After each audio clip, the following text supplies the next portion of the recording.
This is Optimal Living Daily, episode 2593, The Belief That Is Stunting an Entire Generation by Ali Cornish of everthrive.org. And I'm your narrator, Justin Malik, reading you blogs every single day of the year, including holidays. So with that, let's get right to it as we optimize your life. The Belief That Is Stunting an Entire Generation by Ali Cornish of everthrive.org. Live in the moment.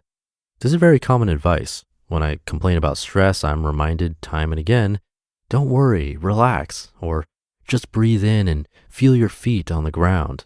And don't think so much about the future, just chill out. Let go and live in the moment. The phrase living in the moment has tremendous marketing value. Instagram has built an empire on the simple idea of capturing an instant and sharing it with friends. Social media in general makes our moments seem important enough to distribute online for anyone to see. The experiences, not things movement touts collecting moments, living moments, and celebrating living in the moment. Some of us even sign up for expensive retreats in exotic places in order to let go of our problems and limitations and focus on releasing ourselves into a natural state of impermanence. There's a time and place to live in the moment.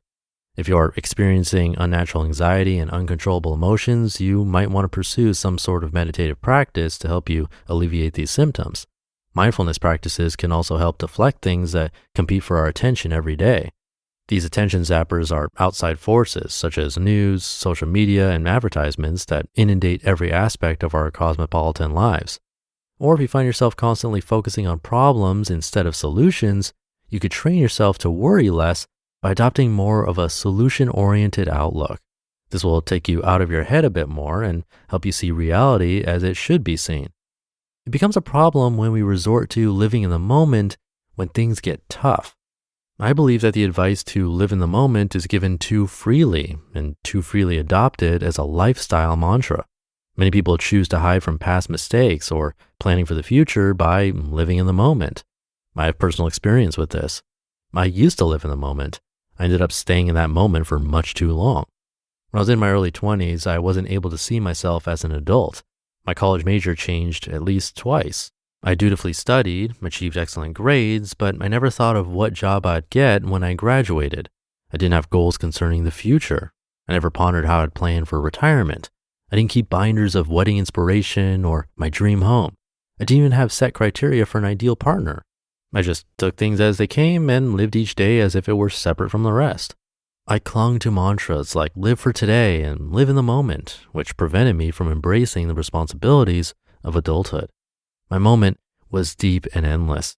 It came and went, and none of it pointed me to tomorrow.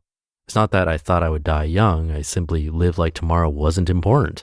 I thought that I'd maybe find my future after I spent a certain amount on local organic produce at the farmer's market, or after the next Bikram yoga class, or when I clocked my 100th hour at 24-hour fitness, or maybe I'd find my destiny at the bottom of my third tequila gimlet. I couldn't conceptualize the future. Like so many of my contemporaries, I thought my fate would simply appear out of nowhere. By doing this, I was unknowingly setting myself up for a future I wasn't prepared for. I knew I wasn't alone in adopting a live for the moment mindset. Statistics show that the millennial generation, or those born roughly between 1980 and 1996, lacks a general sense of foresight. We're part of the generation whose parents told us, you could do anything you want to do. Everyone got a trophy. We are the entitled yes generation, partially a result of the economic boom of the 80s. Because we had everything we needed, we became self-oriented and indecisive. Almost 50% of us entered college without a major, and up to 75% changed our major before graduation. And to embrace adulthood and emerge from our moment, we had to take some time to reevaluate our life choices. When I finally surfaced from my 5-year moment, I spent some good time reflecting on my life. I never reached rock bottom, but I was close.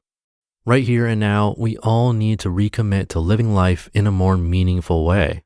It's necessary to balance living in the present with learning from the past and expecting the future. We shouldn't resort to living in the moment and hiding from reality when things get tough. Balance the present with lessons from the past and expectations for the future. The evidence is overwhelming that tomorrow will indeed come for most people, so we need to plan for it. We need to talk to our children, our students, our nieces, nephews, and all the young people in our lives about tomorrow. We need to teach them that actions actually have consequences, both good and bad. The state of our future depends on what we do in the present. Next time you are tempted not to worry or not to think about the future so much, take some time to think about what living in the moment really represents.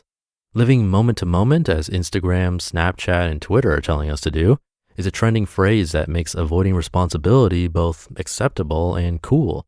Society's celebration of living in the moment is basically telling us not to study for the most important exam of our lives, our future. Yes, studying is stressful. Anxiety always accompanies preparing for interviews, applying for jobs, opening bills, paying our taxes, accepting and responding to failure, or having that difficult conversation with someone we love. Quote, "You cannot escape the responsibility of the future by evading it today." Abraham Lincoln. We can't shy away from tough things. Success doesn't come easy, and the journey isn't always comfortable. Forward progress requires overcoming obstacles and making ourselves better. When I chose to avoid responsibility by living in the moment, I've learned that I was robbing myself of the invaluable chance to grow into a stronger, more resilient, hopeful woman. Don't get trapped by living in the moment as I had. Make your present useful by learning from the past and planning for the future.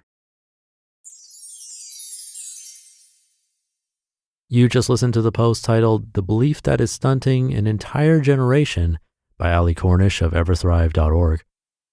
Thank you to Ali. I was just talking about this live in the moment idea with an article from Derek Sivers the other day.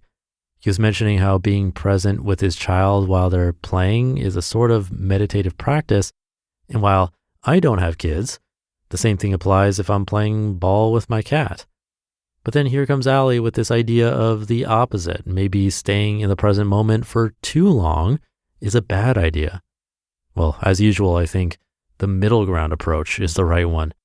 It's probably a fair point that some people might use living in the moment as an avoidance tactic. Meditation is basically pushing thoughts away and coming back to the breath. That sounds like an aggressive pushing away. It's not supposed to be. Meditation teachers will tell you it's really supposed to be the opposite, like a gentle watching of the mind and then coming back to the breath or present moment once we find ourselves in a thought. But still, we are, in a way, avoiding these thoughts for a period of time during meditation practice. So to actively push things away that maybe we need to work through, thinking we're doing something great for ourselves, well, it might not be great for us and could definitely make things worse. So balance is important and really applies to everything we talk about on this show. So thank you to Ali for the reminder. And thank you for being here. Have a great rest of your weekend. But I actually have a bonus episode coming up in just a sec, a helpful article from my brother's podcast, Optimal Health Daily. So stay tuned for that, where your optimal life awaits.